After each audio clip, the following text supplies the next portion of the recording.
sua Bíblia comigo em Lucas capítulo 15.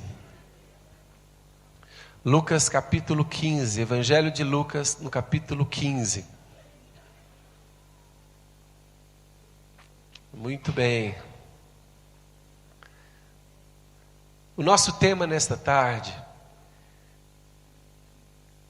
ele veio para salvar os perdidos. Pode falar para a pessoa que está ao seu lado? Jesus veio para salvar os perdidos. Fala para o outro, Jesus veio para salvar os perdidos. Muito bem. Ele veio para salvar os perdidos. A nossa igreja está vivendo um momento muito especial. Nós estamos indo às casas das pessoas para falar do amor de Jesus.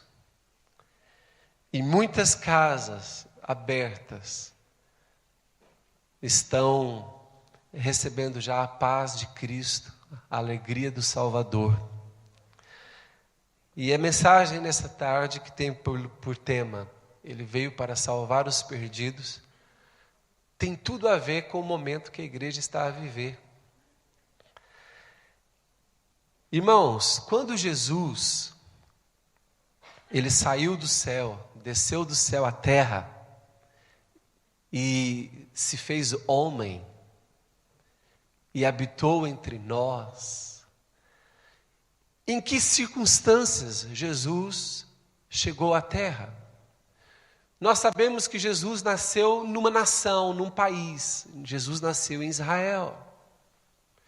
Jesus era judeu, nasceu em Israel.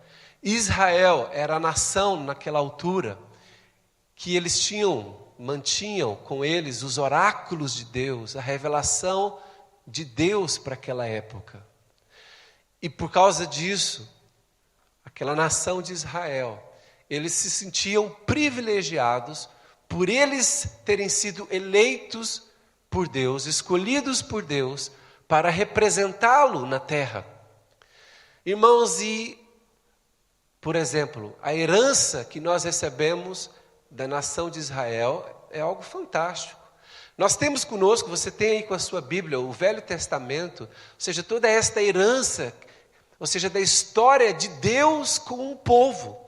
Uma história de relacionamento entre Deus e um povo específico, o povo de Israel. Mas nós sabemos que Deus escolheu aquela nação Israel, não para que fosse a única nação eleita e escolhida, mas Deus queria que através de Israel, todas as nações da terra viessem a ser abençoadas também. Mas muitos, a grande maioria, do povo de Israel, eles não entenderam isso. Eles simplesmente desfrutavam daquela escolha de Deus, ou seja, e eles sempre se orgulhavam da exclusividade, como se Deus pertencesse somente a eles. E mais do que isso, dentro da nação de Israel, ainda havia os eleitos, os escolhidos entre o povo escolhido. E esses que se achavam assim, os eleitos entre os eleitos, os escolhidos dentre os escolhidos, eram os conhecidos como os religiosos de Israel. Dentre eles, os escribas, os fariseus, os saduceus e de outros grupos religiosos. Jesus, então, sai da sua posição de glória celestial e Jesus vem à terra. Jesus se fez homem. Jesus, como homem, começa a observar em quais circunstâncias, em qual contexto ele veio. E Jesus, então, observa que o seguinte: os religiosos daqueles dias, eles tinham cometido um equívoco. E não era um simples equívoco, era gravíssimo. O que se passava em Israel, pelo seguinte facto, preste atenção, isso é muito importante. Deus, de fato, havia dado a Israel a lei. Deus, de fato, havia escolhido Israel. Deus, de fato, queria que eles observassem a lei, mas aconteceu algo. Eles não entenderam o espírito da lei. Eles não entenderam o plano, o propósito de Deus com a lei. E o que aconteceu? Com o passar das gerações, formou-se uma geração de pessoas em Israel que elas amavam mais a lei, elas amavam mais a religião do que o objeto do amor de Deus, que é o ser humano. Veja bem, o objeto do amor de Deus não é a religião. O objeto do amor de Deus é o ser humano. Mas os religiosos dos dias de Jesus, eles colocavam a religião acima do ser humano. E nós podemos observar isso em ocasiões como aquelas em que Jesus curava algum doente no dia de sábado. Como o sábado, pela lei, era o dia de descanso dos judeus, Jesus, quando ele via um doente, irmão, Jesus não queria saber se era segunda, se era terça, se era quarta, ou se era qualquer dia da semana ou sábado. Jesus, ele veio para salvar os perdidos. Irmãos, e Jesus pregava aos sábados. Até aí tudo bem para os judeus. Mas Jesus fazia obras no sábado, que os judeus se escandalizavam com isso. E quando Jesus curou doentes no dia de sábado, os judeus, interessante, as pessoas, os religiosos daqueles dias, ao invés de se alegrarem com o doente que foi curado, veja bem qual o perigo de nós nos tornarmos religiosos. E quando eu digo religiosos, é do ponto de vista negativo. É complicado usar esta palavra religioso, porque eu posso dizer assim, aquele irmão é tão religioso. E posso estar dizendo de maneira positiva, que ele é alguém que tem fé e compromisso com Deus. Mas talvez seja melhor a gente usar a palavra o irmão é muito piedoso. Religioso hoje já tem uma conotação muito forte negativa. Quando eu digo assim, alguém é muito religioso, eu falo do ponto de vista aqui nosso da igreja, né? Quando eu digo alguém é muito religioso, a pessoa também já pensa pelo lado negativo. Quer dizer que ele está preso a questões exteriores. A ideia de alguém religioso é alguém que está muito preso à questão da religião, da religiosidade, dos aspectos exteriores da religião e não dos aspectos interiores da fé, que tem a ver, que passa pelo coração. E é interessante, irmãos, que os religiosos dos dias de Jesus, eles demonstraram que eram religiosos no sentido negativo, através desses acontecimentos. Quando Jesus curou um doente, o que o religioso se levantou e disse? Mas então, por que você curou esse homem? Hoje é sábado. Veja bem, tem um homem doente, muitos anos doente, precisando de uma cura, e em que o religioso se deteve? Ao invés de se alegrar, que bom que essa pessoa ficou curada. Em que ele se deteve? Na lógica da religião. Mas hoje é sábado, isso não podia ser feito hoje. Jesus responde o que então aos religiosos? Eu vou parafrasear Jesus. Jesus disse, gente, a lei foi feita para o homem, ou é o contrário, foi o homem que foi feito? O sábado foi feito para o homem. Jesus está dizendo o seguinte, o sábado é uma bênção de Deus para o homem. E Jesus pergunta aos homens, aos religiosos, o sábado foi feito para o homem? E foi. Ou foi o homem feito para o sábado? Nesta pergunta, Jesus está a questionar os religiosos na essência do problema deles, do equívoco deles. Porque para eles, veja bem, o sábado, a questão do sábado era mais relevante do que o bem de um ser humano. E Jesus diz, foi o sábado feito para o homem? Ou o homem feito para o sábado? Se o homem foi feito para o sábado, eu não posso curar, então, olha, mas não é isso, o sábado é que foi feito para o homem, para o bem do homem. E uma cura é o bem do homem. O que Deus quer é o bem do homem. Sabe, irmãos, é interessante que Jesus, ele nunca negociou com os religiosos dos seus dias.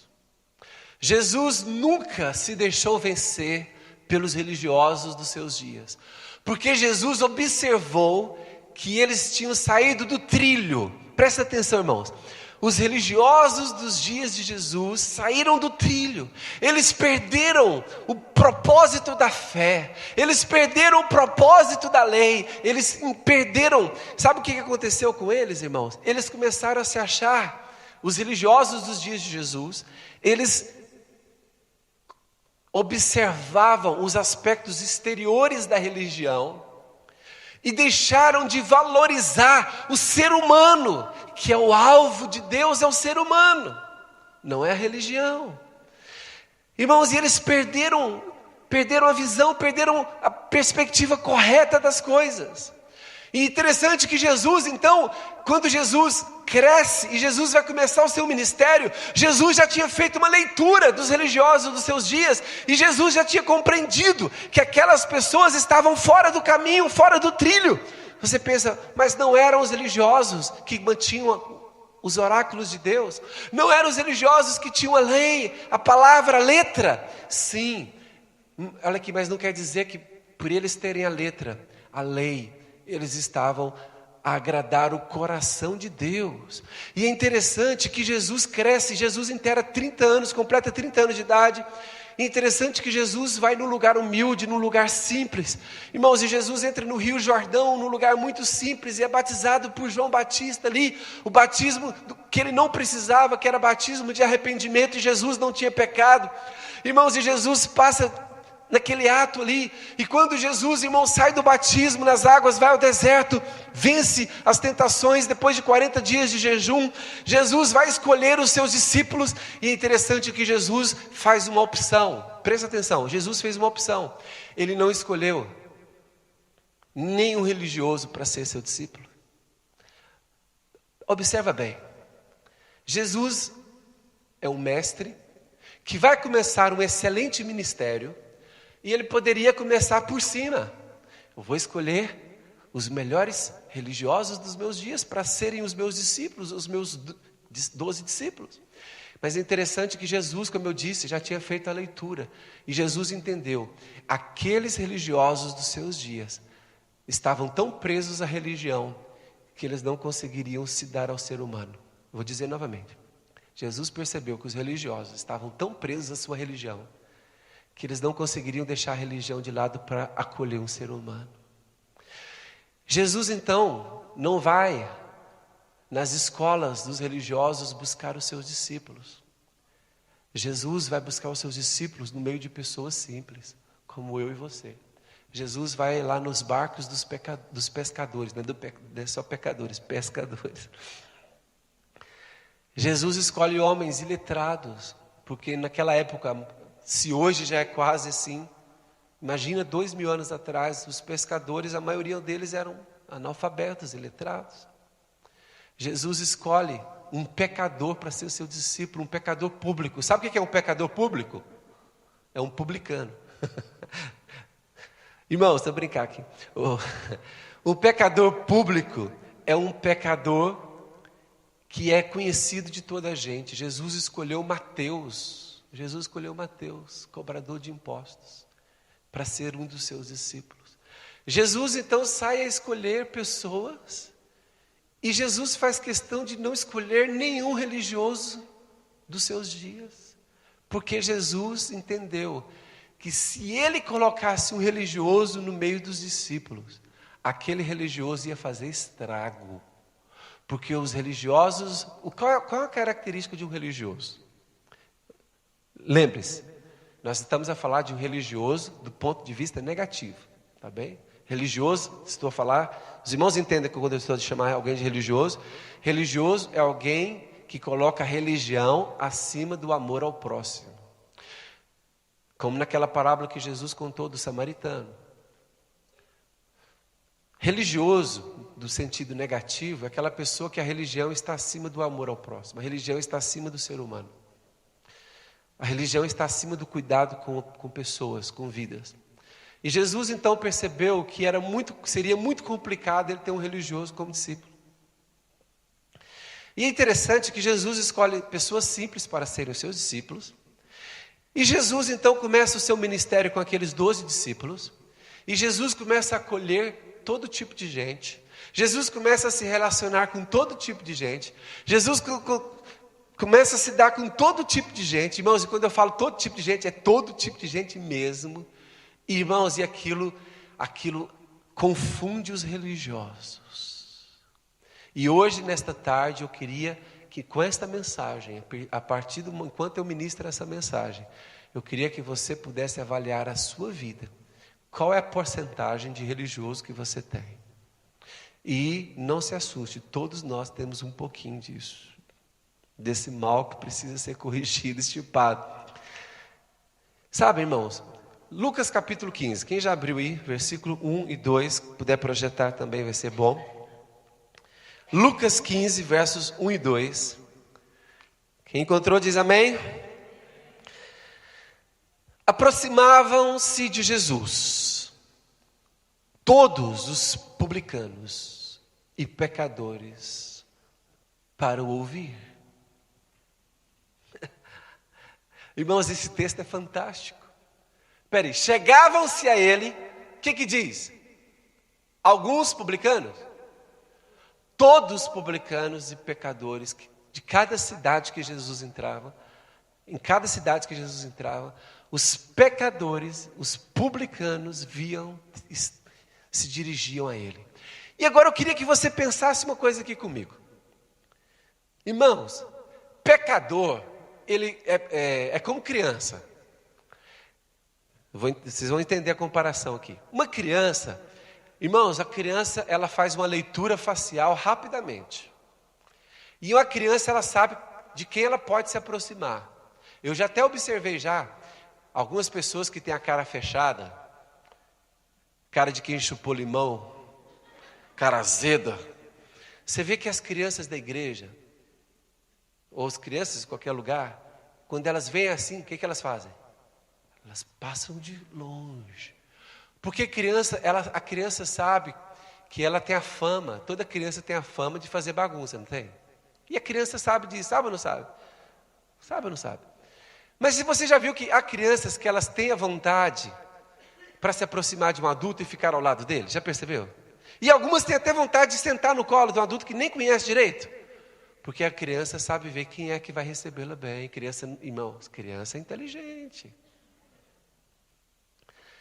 E os pecadores funcionam como as crianças. Os pecadores, só para os irmãos terem uma ideia, os pecadores, essa expressão era comum nos dias de Jesus. Quem vivia no pecado era chamado de os pecadores.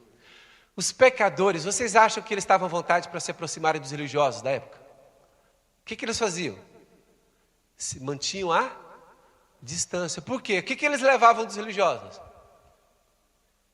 Crítica, condenação, acusação.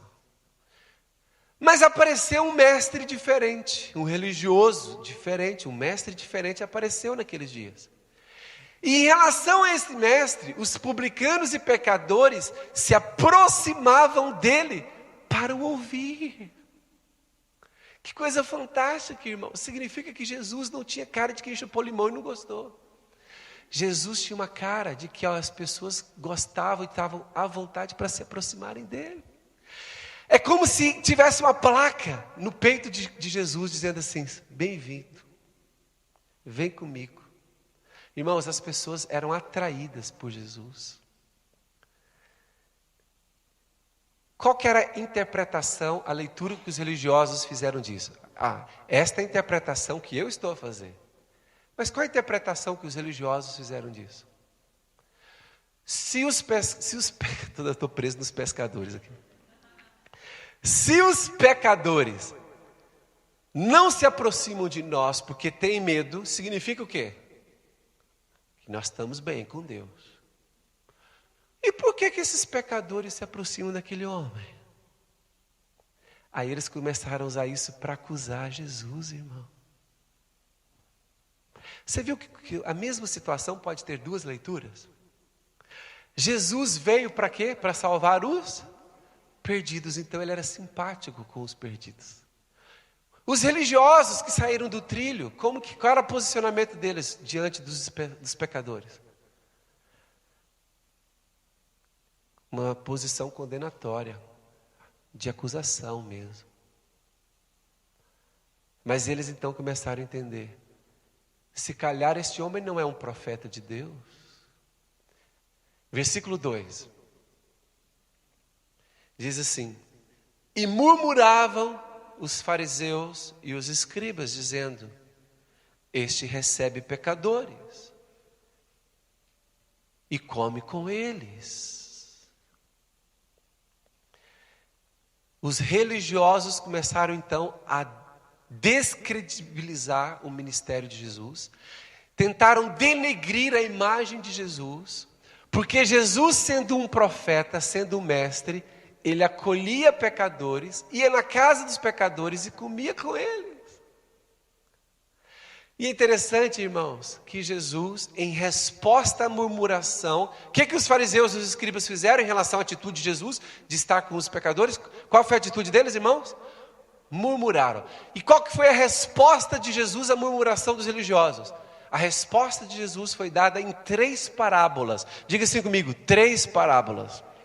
Em 3 parábolas, uma seguida a outra, Jesus responde à murmuração dos religiosos, porque Jesus não precisava se defender perante os religiosos, mas Jesus, ele quis explicar aos discípulos o porquê de receber, de ser simpático para com os pecadores. Então Jesus conta as 3 parábolas. Eu não vou aqui ler, irmãos, as 3 parábolas aqui. A maioria de vocês conhecem essas 3 parábolas. Eu vou apenas resumi-las por causa de alguns aqui que não as conhecem. A primeira parábola que Jesus conta como resposta à murmuração dos judeus, veja aí por favor, você vai ver o versículo, nós não vamos ler, mas a partir do versículo 3, qual é o nome dessa parábola?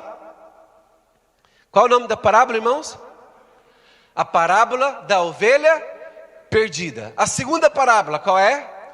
A parábola da dracma perdida. E a terceira parábola é a parábola do filho perdido. Ou seja, ovelha perdida, dracma perdida, filho perdido. Ou seja, Jesus conta 3 parábolas com o mesmo significado. E na Bíblia isso é muito forte. Quando há 3 ensinamentos sobre o mesmo assunto, aquilo tem um peso muito forte, irmãos, na interpretação da Bíblia. E veja bem, vou resumir as 3 parábolas. A primeira parábola que Jesus contou foi da ovelha perdida. Jesus disse assim: certo homem tinha 100 ovelhas, e uma delas ficou desgarrada, saiu e desapareceu. Aí Jesus disse: qual é o homem que, se perder uma ovelha dentre 100, não deixa as 99 e vai à procura da que se perdeu? E quando a encontra, o que aquele homem faz? Faz uma festa se alegrando, dizendo: encontrei a ovelha que estava perdida. E olha o versículo 7, por favor, vamos ler só o versículo 7. Lucas 15, versículo 7. Quando Jesus disse que o homem fez uma festa, se alegrou porque ele encontrou a ovelha perdida, o que diz o versículo 7?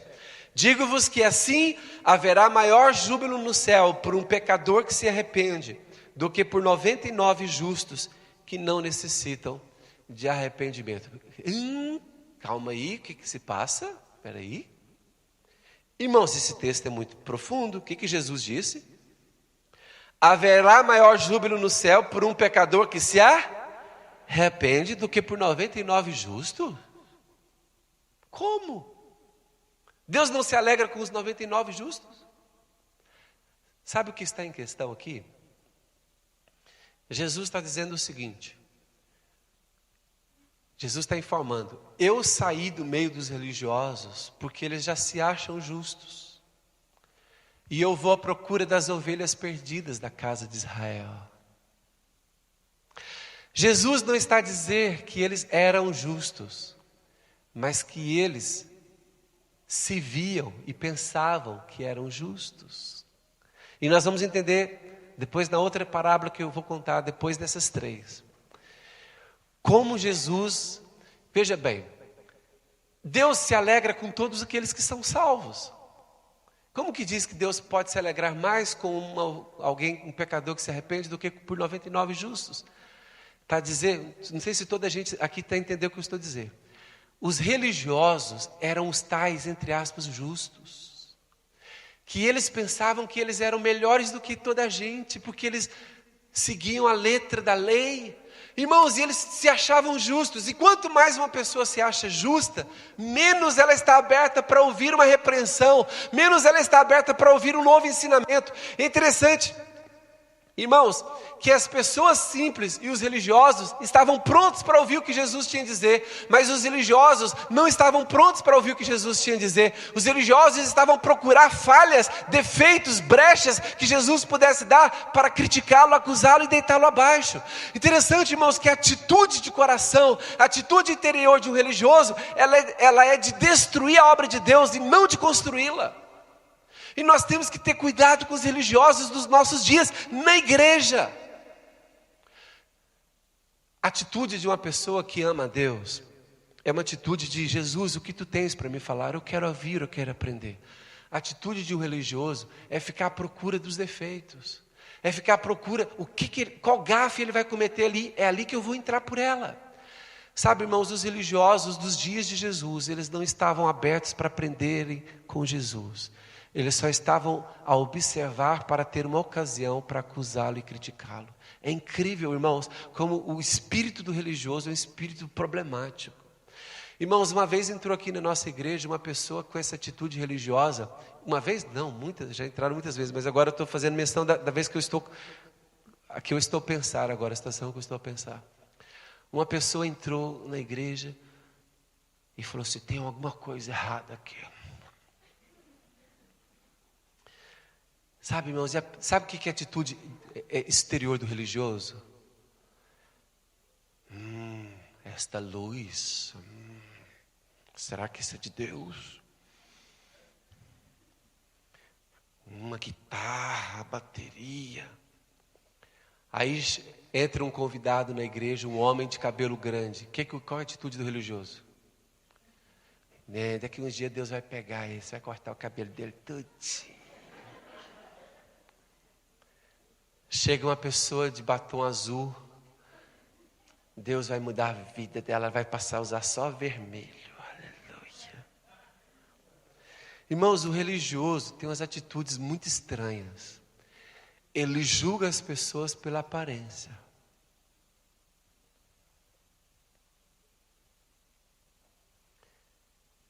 E ele já definiu o que quer ser alguém que anda com Deus, o padrão de quem anda com Deus. Quem anda com Deus deve se vestir de tal maneira, deve falar de tal maneira. Tudo que foge do padrão, para ele é contra Deus. Esta é a atitude do religioso. Jesus, irmãos, Jesus evitava os religiosos. E como disse, não escolheu nenhum deles. E quando um dos principais religiosos dos seus dias veio ter com ele, veja bem, quando um dos principais religiosos dos seus dias veio ter com ele, quem era? Como se chamava? Um dos membros do Sinédrio, pessoa respeitadíssima em Israel, Nicodemos. Nicodemos, membro do Sinédrio, um dos principais dos religiosos daquela época, procura Jesus e começa a conversar com Jesus. Jesus diz-lhe assim, Jesus nem quer discutir com ele, Jesus fala assim: você precisa nascer de novo. Só isso, irmãos. Irmãos, quando alguém chega no outro e fala assim: você precisa nascer de novo, o que quer dizer isso, irmãos? Sua vida, você tem que começar tudo de novo. Você precisa nascer de novo. E o homem ficou sem graça, sabe o que ele perguntou para Jesus? Jesus, mas como é que é esse negócio de nascer de novo? Eu vou ter que voltar para o útero da minha mãe? Aí Jesus, Jesus olhou assim para ele e falou assim: quem é nascido da carne é carne. Você é carnal, rapaz, em outras palavras. Mas quem é nascido da água e quem é nascido do Espírito é Espírito. Importa-vos nascer de novo. A única cura para um religioso é nascer de novo.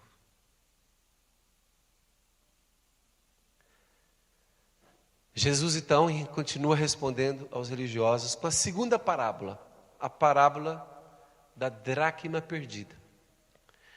Jesus diz assim, uma mulher tinha 10 dracmas, e ela perdeu uma das suas dracmas, e ela foi à procura da dracma perdida, mexeu todos os móveis da casa, mexeu em tudo, até encontrar a dracma que estava perdida. E quando ela encontra a dracma que se perdeu, o que acontece? Ela se alegra porque encontrou a dracma perdida. Versículo 10. O que Jesus diz? Lucas 15, 10. E eu vos afirmo que de igual modo há júbilo diante dos anjos de Deus por um pecador que se arrepende. Qual é a mensagem que Jesus está a passar para os religiosos até agora, irmãos? Com a primeira e com a segunda parábola. Quem está fora também é importante. E eu vim para trazê-los para dentro. Eu vim para salvar o que se havia perdido.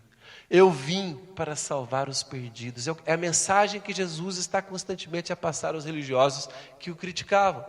E na terceira parábola, é interessante, na terceira parábola, que um homem tinha 2 filhos. E um dos filhos saiu de casa para viver de maneira errada. É a história do filho perdido, a parábola conhecida como a parábola do filho pródigo. E Jesus disse que quando aquele filho resolve voltar para a casa do pai, como que o pai o recebe, irmãos? De braços abertos. E faz o que para ele? Faz uma festa. Jesus está dizendo o seguinte: Deus se alegra com o arrependimento de um pecador. Deus se alegra com a volta de alguém que está a viver de maneira errada. Mas os religiosos não, eles não fazem nada para atrair os pecadores. O que eles fazem é para mantê-los longe. Irmãos, um religioso, ele faz questão de mostrar a diferença entre ele e os que estão em pecado. A única coisa que ele coloca é uma barreira. Eu sou santo, eu sou religioso, você está mal, você está errado. Irmãos, o religioso faz questão de colocar uma barreira entre ele e o seu colega de trabalho. Irmãos, um religioso faz questão de colocar uma barreira entre ele e o seu colega de escola. Irmãos, um religioso faz questão de colocar uma barreira entre ele e o seu parente, o seu familiar, dizendo o seguinte: em outras palavras, eu sou superior a você, eu sou melhor do que você. Infelizmente é assim, irmãos, e eu posso dizer por mim, meu próprio testemunho. Quando eu me converti, irmãos, eu fui praticamente o primeiro a se converter da minha família. Irmãos, eu adotei essa atitude pouco tempo depois da minha conversão. No início da minha conversão, eu me alegrei com a salvação e tentei evangelizar alguns familiares, e eles não responderam a evangelização. Irmãos, e eu depois me posicionei como alguém superior a eles. Eu pensava assim, olhava para eles assim, só não dizia: pecadores. E eu me via como o religioso certinho. Não, eles... Irmãos, eu entendia que Deus me amava mais do que amava os meus familiares não crentes. Olha, se você ainda pensa assim, você está muito equivocado. Eu pensava assim: Deus me ama mais do que os meus parentes que não são crentes. Eu pensava isso mesmo, irmãos. Se alguém pensa assim, ainda pensa assim, está muito equivocado. Eu queria que você quebrasse esse entendimento, se você tiver. Você que está com Cristo, você não é mais amado por Deus do que os seus parentes que estão no pecado. Deus nos ama da mesma medida.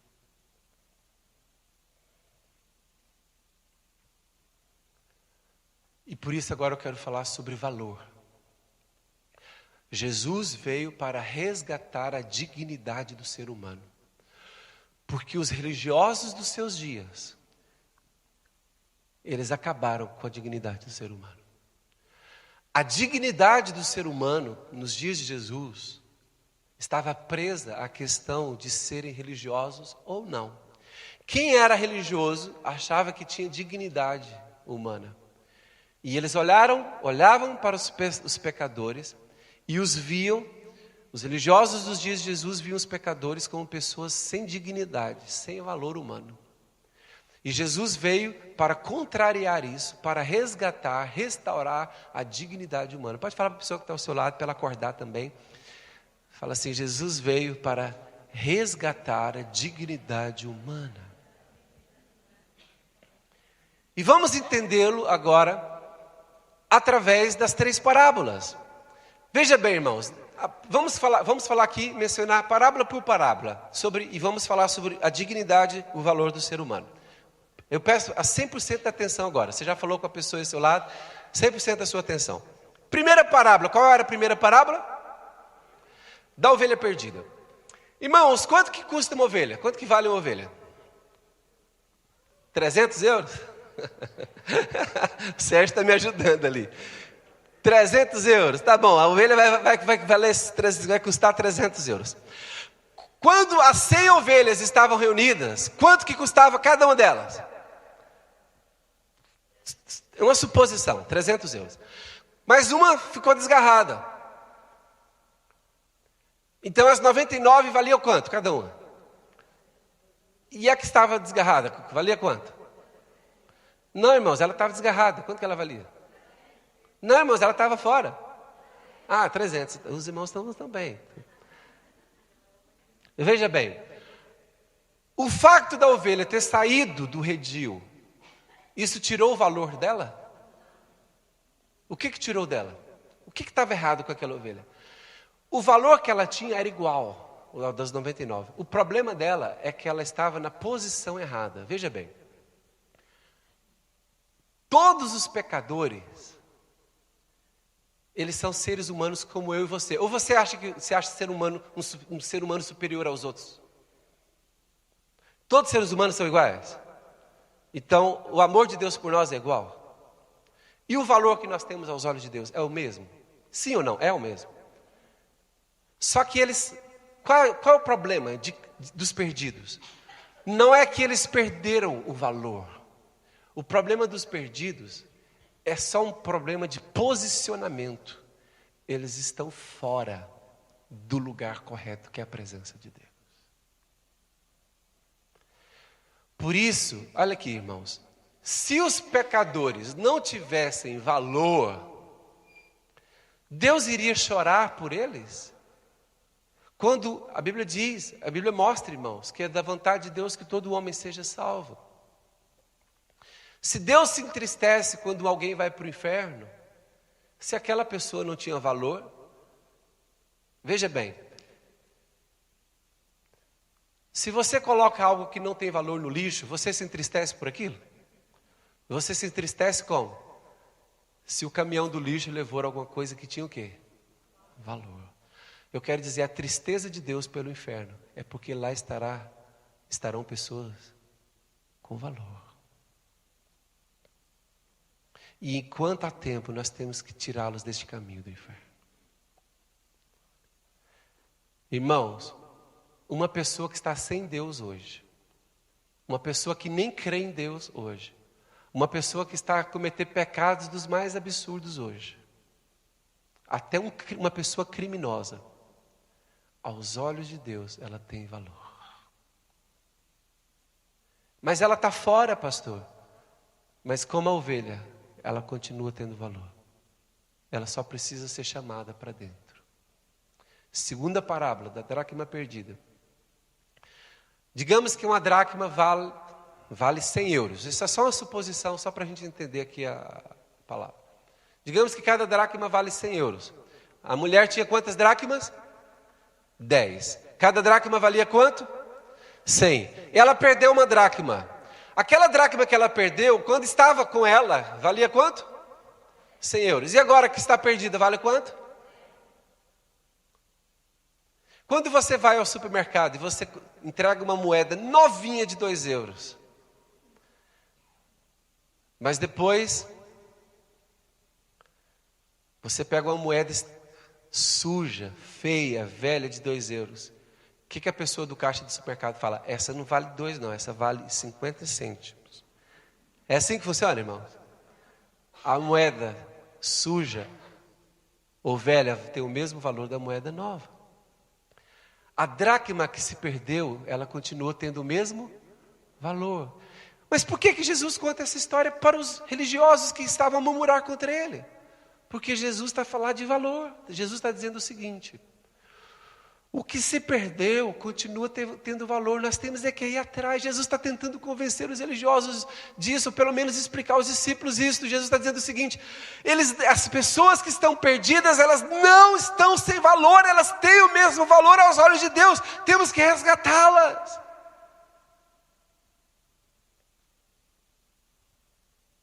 Terceira parábola. Qual filho que o pai amava mais? O filho que permaneceu em casa ou que saiu? Qual filho que o pai amava mais, irmãos? Não, mas qual que ele amava mais?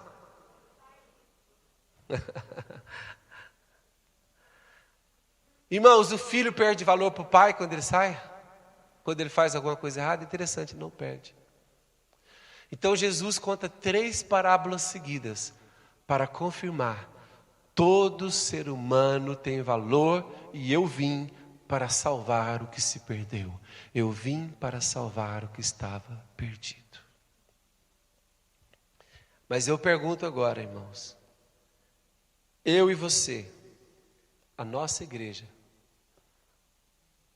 temos o mesmo coração e espírito de Jesus, a mesma atitude de Jesus?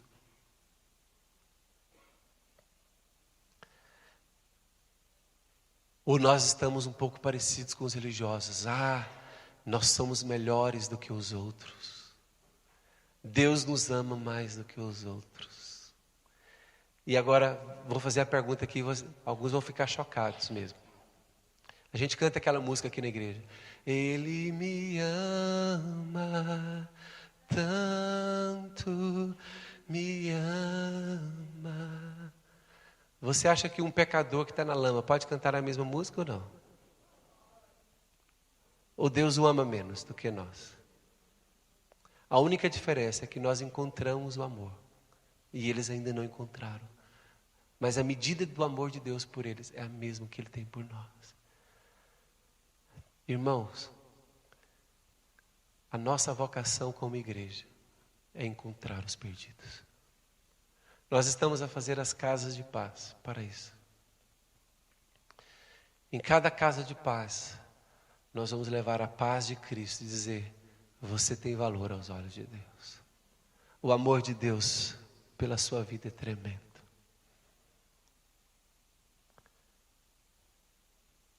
Lucas capítulo 18. Lucas capítulo 18. Algumas pessoas, irmãos, elas não sabem que estão a ter comportamentos religiosos dentro da igreja, mas estão. É incrível isso.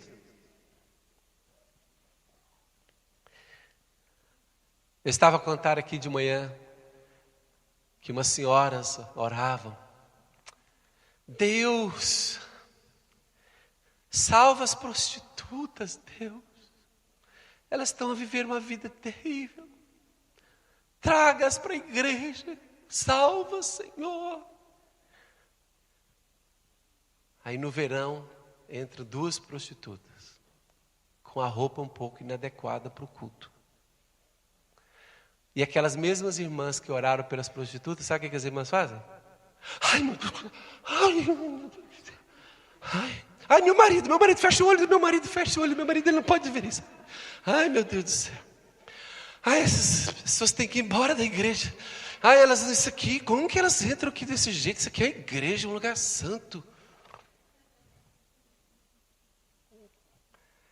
Já viu, irmãos? As mesmas pessoas que oram pela conversão das prostitutas não estão preparadas para recebê-las aqui. Uma igreja orava pela conversão de tóxico-dependentes, de marginais. Houve uma época que alguém foi na rua, evangelizou e entrou um punhado na igreja. Sabe o que algumas pessoas falaram? Pastor, põe aquele povo para fora da igreja, senão não volta aqui mais. Estou falando sério, irmãos. Nós Nós... Será que nós estamos à vontade com os pecadores como Jesus estava à vontade? Entende? Jesus conviveu com os pecadores sem nunca pecar. Pode falar isso para a pessoa que está ao seu lado? Jesus conviveu com os pecadores sem nunca pecar. O apóstolo Paulo diz que nós não temos que evitar convívio com os pecadores deste mundo. Não é verdade que o apóstolo Paulo disse isso?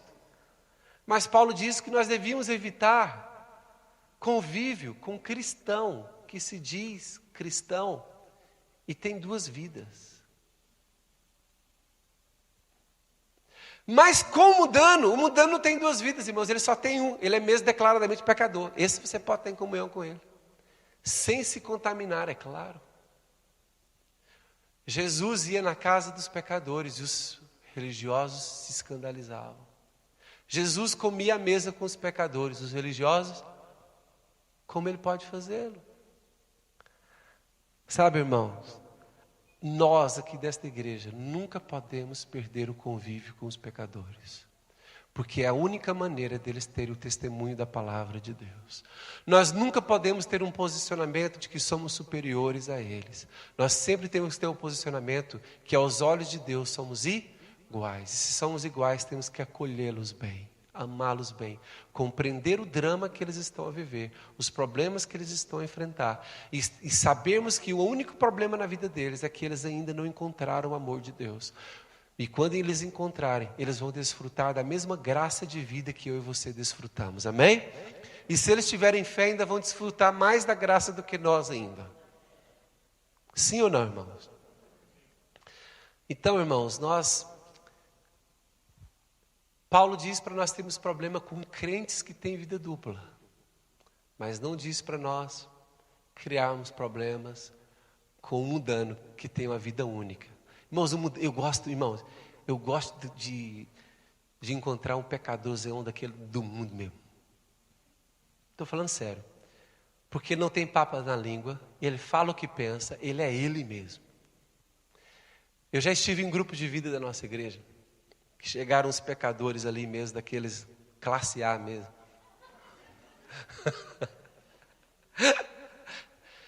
Irmãos, a pessoa falou palavrão, falou coisas estranhas, mas ela falava assim, mas você vê a pureza, a verdade, a sinceridade do coração da pessoa. Mas eu sei que eu estou errado, eu sei que vocês estão certos.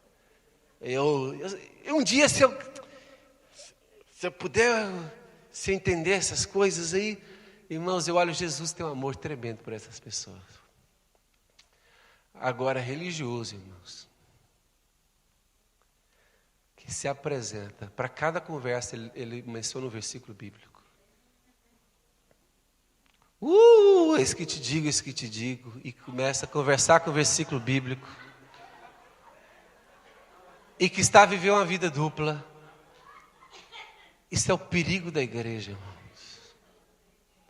O perigo da igreja não é entrar um pecador aqui. O pecador, Irmãos, quando eu vou almoçar com uma pessoa que é pecadora, eu estou 100% protegido. Porque ele, deliberadamente, ele fala, eu sou assim e faço isso.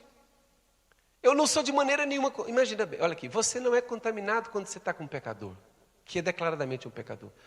Porque você já tem as defesas prontas como cristão, você não vai entrar na dele. Mas quando você está com um cristão que tem vida dupla, você corre o risco de ser contaminado. Porque ele fala de Deus. Porque Jesus disse. Porque a Bíblia é assim, porque na igreja. Irmãos, tem gente dentro da igreja enrolando crentes e levando para o mau caminho. Não vi nenhum pecador que leva alguém da igreja. Pelo contrário, uma vez chegou um irmão da igreja, na night, no bairro Alto, dois irmãos juntos, entraram na noite, jovenzinhos. Um rapaz que estava lá, que não era crente, mas já tinha vindo à igreja, pecador mesmo, classe A. Sabe o que o rapaz falou para os irmãos da igreja? que vocês estão fazendo aqui? Isso aqui não é lugar para vocês, não. Aqui vocês vão se perder, a vida de vocês vai ser arrebentada, a vida de vocês é boa, sai daqui. Deus usa o ímpio para falar com o crente.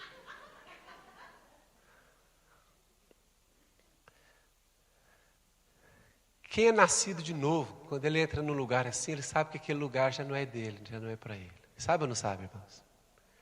Mas a vontade de pecar faz com que ele insista em ficar ali, como alguns jovens já fizeram. Mas depois eles voltam dizendo, poxa, se Jesus veio para salvar os perdidos, eu já fui salvo. Eu tenho que ser instrumento de Deus. Então, irmãos, não tenha medo de se relacionar com pecadores, se você estiver firme com Deus. Porque se você estiver firme com Deus, nem Ele vai querer que você entre no erro. Mas se Ele vê que a sua vida é crente Raimundo, um pé na igreja e outro no mundo. Uma vez eu falei essa expressão, não é uma crente Raimunda, né? O pé na igreja e o pé no mundo. Tinha irmã na igreja que era Raimunda. Pastor, não fala isso, pastor, crente Raimunda. Pé na igreja, pé no mundo, Raimunda. Mas ela está com o pé todo na igreja, né, Raimunda? Glória a Deus.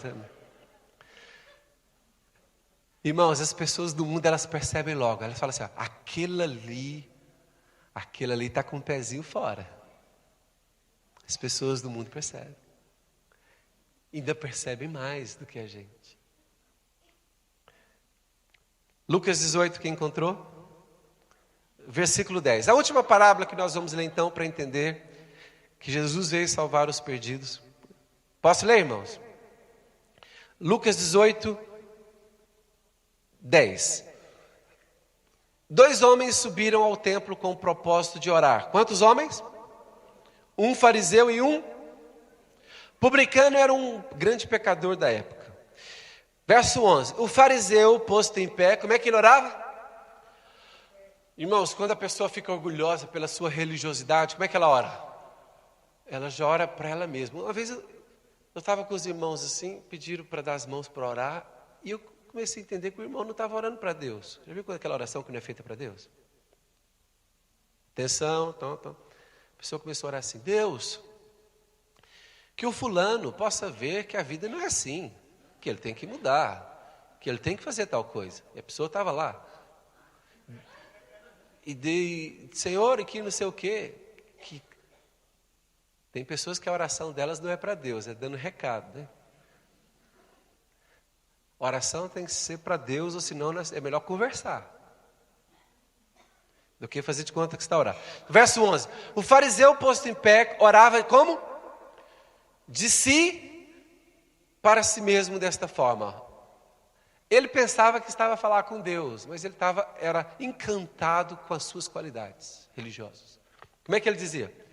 Ó Deus, graças te dou, porque eu não sou como os demais homens. Eu não sou como os demais homens.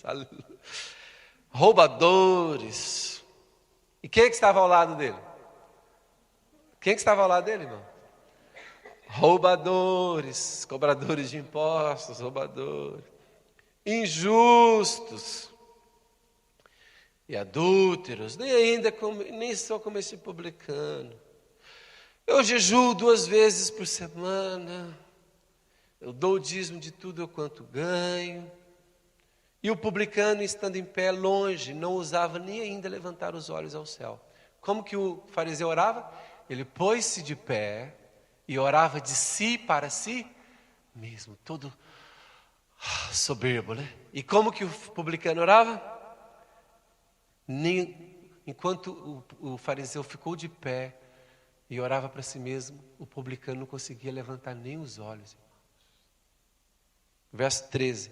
O publicano, estando em pé longe, não ousava nem ainda levantar os olhos ao céu, mas batia no peito dizendo, ó Deus, sê propício a mim, pecador. Veja bem, irmãos,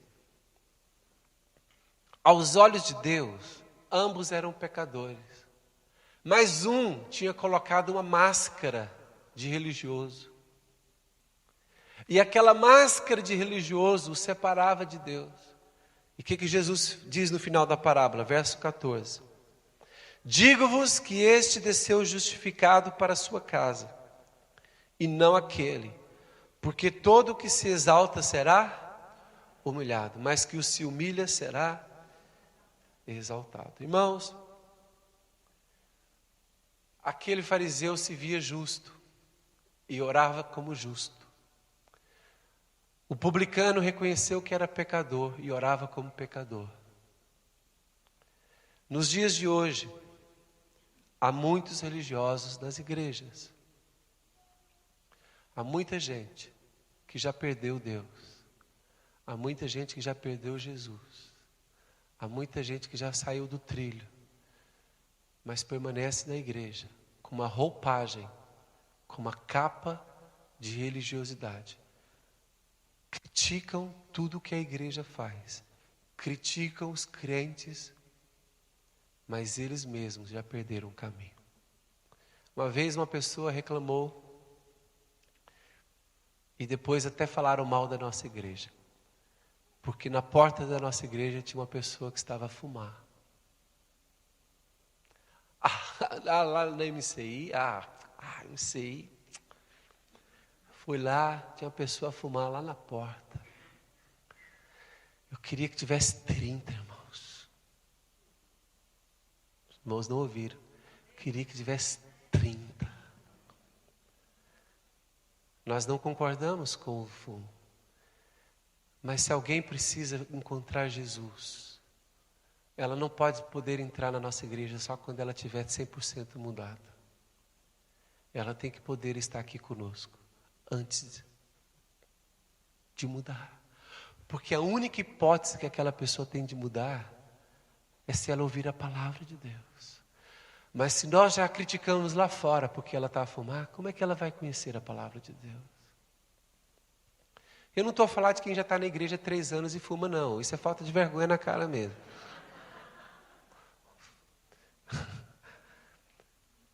Eu estou a falar de quem está a chegar. Irmãos, eu lido bem com alguém que está a chegar. Se ele falar um palavrão, não me fere. Se ele me tratar mal, não me fere. Se ele disser bobeira, besteira e crítica, não me fere. Porque eu só quero que ele conheça o amor de Jesus. Se ele fuma lá na porta antes de entrar para a igreja, não me fere. Se ele sai daqui e vai beber umas, não me fere. Mas que ele venha no próximo domingo, até que o Espírito Santo ganhe espaço no coração dele.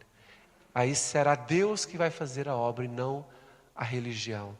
Porque a religião coloca uma capa de religiosidade nas pessoas. E infelizmente, há muitas igrejas onde você chega e está um punhado de gente com capa. Eu prefiro pessoas verdadeiras. Que sai lá fora e fuma, sai lá fora e faz outras coisas, mas um dia elas vêm contar um testemunho. Mas eu ouvi a palavra e Jesus mudou a minha vida. E nós que estamos aqui, irmãos, temos que, no grupo de vida, você tem que estar aberto para receber todo tipo de gente. Nós aqui temos que estar abertos para receber todo tipo de gente. Pastor, mas a pessoa tem 6 meses e não mudou. Talvez ela mude no 7º, irmãos. Nós vamos acreditar na mudança das pessoas. Nós vamos acreditar. Na verdade, nós temos que acreditar na conversão das pessoas. Porque uma pessoa convertida, a vida dela pode mudar em um dia. Quem frequenta a igreja 6 meses e ainda não mudou, ela ainda não converteu. Porque quem converte muda rápido. A conversão traz mudança rápida. Mas é o seguinte, nós vamos ser uma igreja feita para crente, o clube dos crentes, ou vamos ser uma igreja que cumpre o propósito de Jesus? Que Jesus veio para quê, irmãos? A vocação da MCI nós declaramos a nossa vocação é clara. Nós estamos aqui para salvar os perdidos. E os perdidos são bem-vindos a este lugar. Como eles estão? Eles não serão bem-vindos quando mudarem. Olha, quando você deixar de fazer essas coisas, você vai receber um abraço de bem-vindo. Não, eles vão receber um abraço de bem-vindo como estão. Eles serão amados como estão, porque eles já são amados por Deus como eles são e estão. E esse amor de Deus é que vai constrangê-los a conhecer a Cristo e eles serão transformados para a glória de Deus.